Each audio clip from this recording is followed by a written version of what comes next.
He kōna I purangi tēnei nā te reo irirangi o Aotearoa.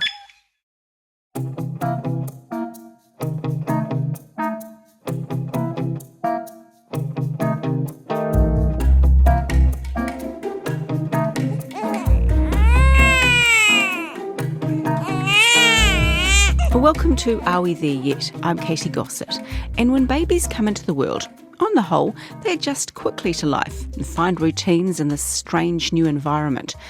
But when something unexpected happens, it can be pretty scary. It is hard because you just don't know what to do, really. The NZBC presents After the Earthquake. It was a straight-out explosion. The house went straight up in the air and down and up and down again. I was waking up to this violent noise. It was horrendous, and then this violent shaking. That was the Inangahua earthquake back in 1968. And, you know, it's funny, I play a lot of archival audio on this show to contrast with our so-called modern times.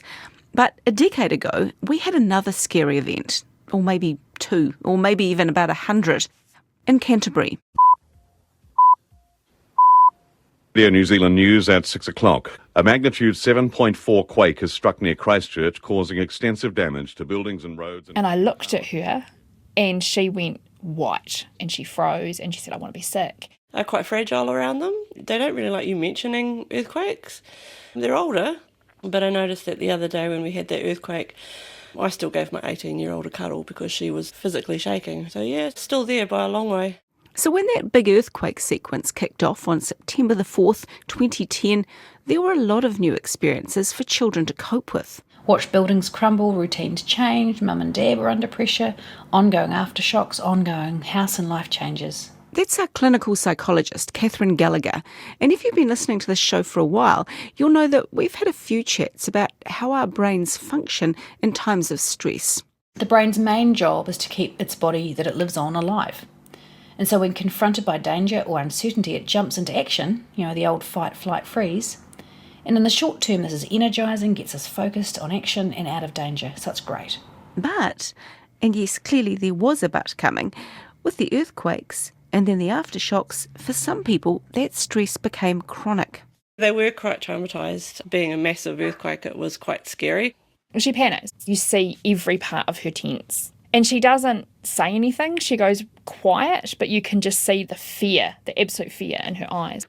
Now, I was in Christchurch during the earthquakes, and I remember what it felt like. It was a pretty crazy time for everyone. But the thing is, people, and kids included, handle stuff differently. Although for most it was scary when the ground shook, it might also have had some upsides. It was associated with time off school, no rules around TV watching. Some kids might even have felt scared, but when they got home and their homes and loved ones were safe and sound, actually kind of got back to normal pretty quickly. So these kids lived through something scary, but they may not have been traumatised. Because there's a big difference. Trauma is the result of a person fearing for their life, and I mean actually thinking they were going to die, or the life of someone they loved was going to be lost, or feeling completely overwhelmed by the experience. So we can see there are two quite different experiences there, and therefore we probably need two different approaches. I've heard parents say, well, I can't make them be in their own room because that would traumatise them. Now, if there's been trauma, it may well be that we need to manage that removal from the parent's bed or those other aspects of safety very gently and carefully. We still have to move towards independence and kind of life as normal. If they've been scared and unsettled, we can move them there quicker. Because in fact they might kick off and say, I don't want this, but we're not causing harm by moving them towards normality more quickly. Part of the issue is that as soon as the spectre of trauma raises its head, we all become really worried and cautious. And that's really appropriate, because if trauma, in terms of that person sitting with that view that their life was in danger, then absolutely we need to move with kid gloves, and we need to have an individualised plan for that person. The difficulty when we take that same approach to someone who got a really good fright is that we can hold off doing things for fear of distressing young people, where in actual fact we need to kind of step in there and say, hey, this was a big deal, I'm sorry that you've had a fright, but actually we need to get life back to normal as quickly as possible. So I'm sitting here listening to this, and the big question for me, and possibly for you listeners, is how do we tell the difference? how do we know if our child got scared during the earthquakes or traumatised? In a way, as parents, you don't have to have an accurate diagnosis to know where to go. Often the best place to start is with the basics, which is, love and support and predictability and getting life back to being consistent as possible. Your clues are going to be what actually happened. So if you were separated from them and they were talking about, I was so worried I was going to die, or I thought you were dead, those can be kind of clues that in fact there might be some stuff festering away in there that might be of concern. Another way to tell is just how distressed they are. So going back to that bedtime example, if your child is only showing it, for example, when you say, right, it's time to go to bed now, absolutely that might be something we need to look into. But if for the rest of their day they're completely fine and functioning well, we could suspect that in fact, this is about us learning how do we manage bedtime in a more predictable and safe way, rather than thinking, gosh, we can't push them around the bedtime issue because they might be traumatised. So that's a relief for many of us, but in some cases there will be more to a child's fears. If, however, your child's fear around bedtime is in relation to a lot of other things that might be a little bit shaky, symptoms they might be presenting with around concentration and jumpiness generally, having nightmares and flashbacks, and their mood or their kind of way of being in the world has been affected, then we're looking at something a little bit more concerning. So what can we do about it? Well, Catherine talked before about what she called the basics, so providing lots of love and support and keeping life as consistent and predictable as possible. All of those things remain incredibly important. So, at the moment I'm out of my house for the second time for EQC repairs, which is very discombobulating for me and I'm sure for my kids. But what I'm aware of, when I try and remember with my psychology hat, is that I have to make as much as normal as possible. Ironically, since I recorded this, Catherine is back in her house, but I'm out of mine, also for earthquake repairs. But wherever we go, we have to keep up that consistency, as well as our usual family rules. If there's a fight and someone punches someone, just because we're all stressed doesn't suddenly make that okay. We've got to reinforce our rules and expectations the way we normally would. But for some children, hanging on to family routines might not be enough. They might need some extra help. If kids have been traumatised by the experiences, it does not mean they're broken. And with support, understanding, safety, predictability, and adults who can help regulate their emotions and behaviour, they're going to be okay. And that's a really important thing for people to hear. So some kids may need intensive therapy around helping their brains make sense of the experiences they've had, but these therapies work. Kids are adaptive and they can learn. Although the brain will never forget something that it once needed to keep safe, we can learn how to respond to signals differently and not to be scared of anxiety. Another thing to think about is who can be traumatised.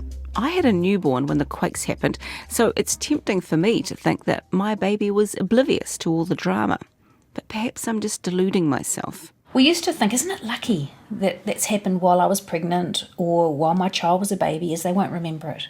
And while this can be true, if in amongst this experience the child's world has felt safe and secure with maybe just a few wee bumps along the way, if the baby's world was turned upside down, then the more primitive parts of the brain that are developing that influence such things as basic regulation can actually be affected. And this goes for in the womb too. And of course it depends on the environment babies come into. If they have been born into families where mum and dad are feeling stressed and dysregulated by what's happened, then absolutely this is going to have an impact for them. And that is actually a good reminder that our own reactions to the quakes or any big dramatic event in our lives affect how our children deal with it. It is hard because you just don't know what to do, really. All you can do is comfort them and just, we're here for them. Sometimes as an adult with the bigger shocks, try to be as calm as possible. We feel the same, but we can't sort of show it too much. And after the Inangahua earthquake, no one got that concept better than Mrs. Janet Meikle. We wrapped the children all up in blankets and we sung "Happy Days I Hear Again" in loud voices.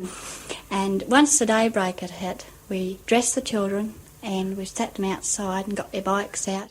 She then used some bricks that had fallen down in the quake to build a cooker, made a fire, got some food on the go and fed all takers. We got a table and a tablecloth and a pot plant and as many chairs as we could salvage, and we said, "Home, sweet home." So it can help kids if we put a brave face on things. Supporting a child with anxiety or trauma can require us to stand firm in the face of our child's distress and encourage bravery while validating that this is a really hard thing that we're asking them to do. We also don't want to catch their anxiety. If we start to believe that what we're asking them to do is something unreasonable or out of hand, then that makes it harder for us to walk a line because we kind of catch their anxiety and can get a little bit uncertain about what we're asking them to do. And that's why it's so important that we look after ourselves as parents so we can help keep our children on an even keel. Most parents are doing a great job and their kids will be fine. However, in order to help our kids thrive and not just survive, parents might need to step outside their comfort zone and ask for help. Efforts are continuing to free those trapped by today's magnitude 6.3 earthquake in Canterbury that brought death and widespread destruction to Christchurch. Because the thing is, it's not really going away. I can't believe it's been 10 years, but after all this time, Catherine is still talking to new clients about their earthquake experiences. If a truck goes past, or if an alarm goes off, or if the wind rears up, they can certainly find themselves having a much, much stronger reaction, and that can be really traced back to their experience of the earthquake. So again, part of this is around us understanding what that journey has been for that particular child. Because when we really get what they've been through, we can understand where they're at emotionally and help them deal with that. If they are getting really anxious, it's validating and saying, I can see you've got some big feelings going on there, and we still need to do this, hey? Because it looks to me, for example, like your brain's tricking you right now. So actually, I'm not going to listen to it too much, and we're going to get on and do this even if it's really tough, because I'm in this with you. As opposed to saying, hey, that looks too big for you, let's not do it. Just had to get out there and brave it, really, rather than sit in the room and just looking outside thinking, I don't like that wind. Just sort of come outside and we could go out together, just get back into it again.